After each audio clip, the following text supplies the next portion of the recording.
Welcome back to FiddleUP. I'm Emerald Ray, and today we're going to be talking videos. So I'm going to talk about the three basic things that you need to shoot any video, and that is a really simple video of just a practice session, anything up to a fancy music video. Just you need these three things, and that is lights, camera, and action. Now, I know that sounds really corny, but when I explain, you will understand. So lights, camera, action. Lights actually comes first. Lights is actually, weirdly enough, the most important thing. And you can spend a lot of money on camera lighting, or you don't have to spend that much money, but it's one of those things that you quickly realize is tremendously, tremendously important. And so you want to make sure that you have a space to record in that has good lighting. And it doesn't matter how great your camera is, if the lighting is bad, your video is going to be bad. That's why lights comes first. And so I'll show you exactly what I am using to make these FiddleUP videos. And it's not something that's hugely expensive, but it's very effective. You're getting lots of light right from behind the camera. And that is one of these umbrella numbers right here. So this is a daylight bulb there. It's a photography bulb, and it's behind an umbrella here. And so you can get ones like these that have a light box thing that's kind of black around it. But I chose to get these, and this is a duplicate of the one that's behind the camera. I'm only using one behind the camera to get the lighting that you're seeing. And I decided to do the umbrella rather than the big box because this is collapsible, so I can travel with it. It can go in the closet. It's a lot more convenient. So this light is up on a stand directly behind the camera and a bit to the side here. So I'm kind of getting a little bit of side on light. And I positioned it there for a variety of reasons, but mostly having to do with the glare coming off of the gloss of my fiddle. So that is something to pay attention to as well with the placement of your lighting. But you basically want to have some lights behind the camera. Also, you want to have some lights behind you. And as you see, and as you have seen, I'm sure, I have these fancy dangly lights behind me. And they serve two purposes. Not only do they look sparkly and fun, but also they're creating a nice little backlighting so that you can actually see a little bit of definition around my hairdo. And so it makes me look more 3D rather than 2D. So backlighting doesn't have to go directly behind like that. It could go, I used to have a couple of work lights that I hung up, but also that kind of gives you a little bit of a halo too. So it's like you kind of have to play around in your space and see what works. Daylight is the best thing always, but daylight is hard to get indoors, as you may have noticed. So depending on where you want to shoot this video, you might not have daylight and you're going to have to go with some kind of lighting. And so this could be a lamp in your house. It doesn't have to be anything fancy. It doesn't have to be $1,000 LED lights that you buy on the internet. It can be something as simple as a lamp. And depending on what atmosphere you're going for in your video, that could be enough. That could be enough for the whole scene. So now let's talk about the camera. So I will tell you what I'm using to shoot all of these FiddleUP videos is actually an iPhone. And I have fancier cameras than that. I have one of these, but actually the phone technology at this moment in time is outstripping the cameras pretty quickly. So it's actually easier for me to do all of my shooting and editing right on my brand new iPhone, which I think is a 12 or 13. It's whatever is in that range. The 12 and 13 have the same camera, so I can't even remember which one it is. It's that newest camera. And so I'm using that so that I can just kind of streamline my whole process here. You could also use a camera. This is a Nikon DSLR, and this is a pretty standard camera.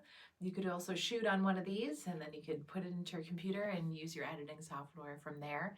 So there's lots of different camera options. You can use whatever camera is kind of appropriate for whatever you're using. You know, these are tutorial videos that are shot in HD right on the phone, so that's nice and easy for me. So that's what I'm doing for this whole series. And because I'm doing very simple editing, as you notice, all of these videos are shot in one take. Then I don't have to do any fancy pants editing at the end. So I can actually just edit it on my phone, which is really nice and easy.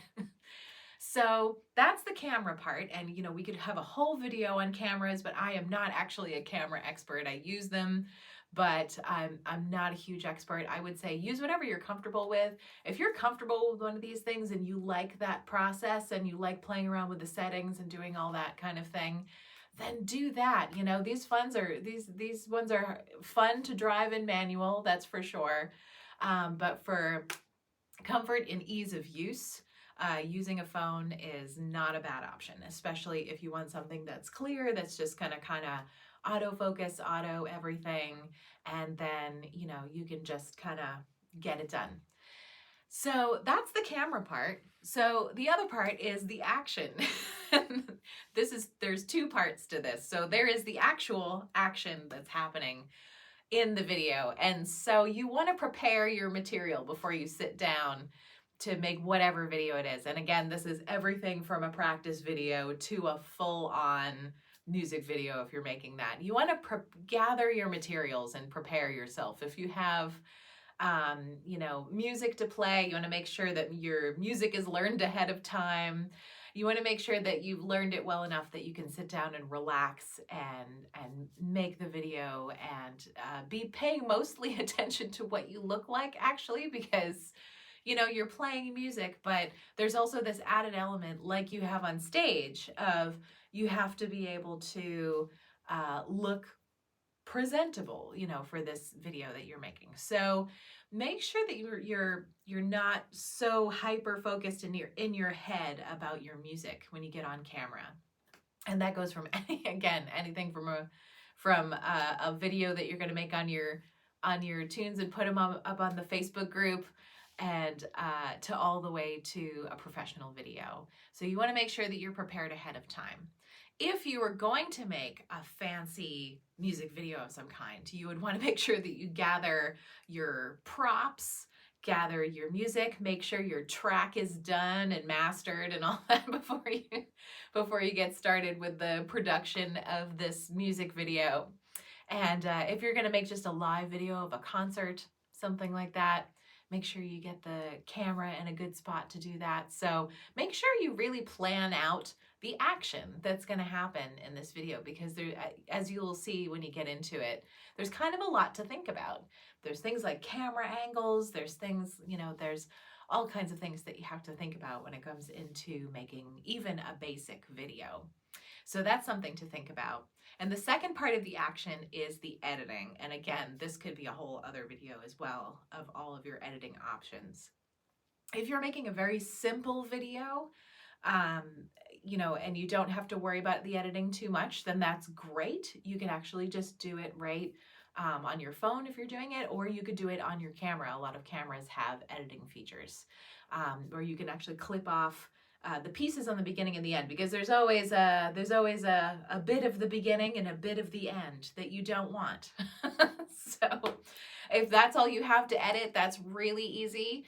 You know, there's lots of apps that can do that. There's lots of really easy software that can do that. If you want to get into things like, you know, after you've done that, if you want to get into things like changing the color, or, you know, adding a filter or doing anything like that, you might need a different app than that, or you might need to put this into some kind of editing software on the computer. And, you know, that can be anything from simple color balancing all the way up to adding fancy filters, or maybe putting a whole kind of veneer over you know, making it look like an old film or something like that. So there's a whole wide range of things that you can do there. And also, you know, if you're going to be cutting in between, you know, cutting certain scenes, if you're going to be cutting between two cameras, you want to make sure that you have really good editing software to do things like that, because it gets really frustrating trying to do stuff like that on your phone. So if you want to do something where you're shooting a live video and you have 2 cameras, which is actually, you know, that's pretty good, actually 2 or 3 cameras on something that's kind of like a live, staged but set up live video, then you want to make sure you have the appropriate gear to do that. You know, using some kind of editing software. There's Final Cut Pro. There's Adobe Premiere Pro. There's all kinds of things that are fancier, and they're kind of big software. But when it comes to doing things like chopping up and going back and forth and, you know, kind of laying those 2 shots over each other so that you can switch back and forth and syncing and all those kind of things, it's much easier to have nice software to do that on, trust me. It makes that process so much cleaner and easier, and more accurate as well. So if you have all of that, you know, you're editing, we could go all the way into editing, you know, fancy. If you're doing an art video that's sort of, you know, you're playing the track of your band, you know, say you're making a music video and you have this track and you want to make a music video, I would say, honestly, editing wise, that is way easier than having to cut a live video where you have the live audio, because when you have live music going on, you're having to capture the music, you're having to capture, and then you have to sync it all together and put it all together and then edit that. That is actually can be a nightmare. But you know, it's really fun to just, you know, shoot a bunch of random video for a music video and then just kind of put it over your music to make an art video. Sadly, at this point in time, art videos aren't particularly popular for some reason. People aren't making a bunch of them, which is really sad because they're so fun and kind of and fairly easy to make if you get kind of creative with it. So I would say, you know, if you're getting into your professional music life and you want to get into shooting videos and you kind of don't know where to start, I would say just start recording yourself practicing, recording yourself playing. Recording yourself is going to be a good opportunity for you to practice your stage presence. It's going to be a really good opportunity for you to practice your social media presence, practice, you know, whatever you want to create, the vibe that you want to create for your music and for your act. And then from there, you know, it'll kind of spiral into, oh, we need a live video to get this gig. Oh, we really have this song that we love and we want to release it as a single, and we want to put some artistic running around on a beach to it. You know, there's all kinds of things that you can do.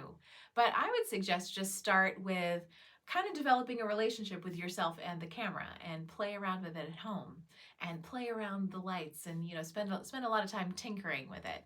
And then you'll kind of figure out your style and what you want to do. Maybe you want to shoot some tutorial videos eventually. Maybe you want to start your own studio just like this. And so with some trial and error, you can come up with the way that you want to do it. And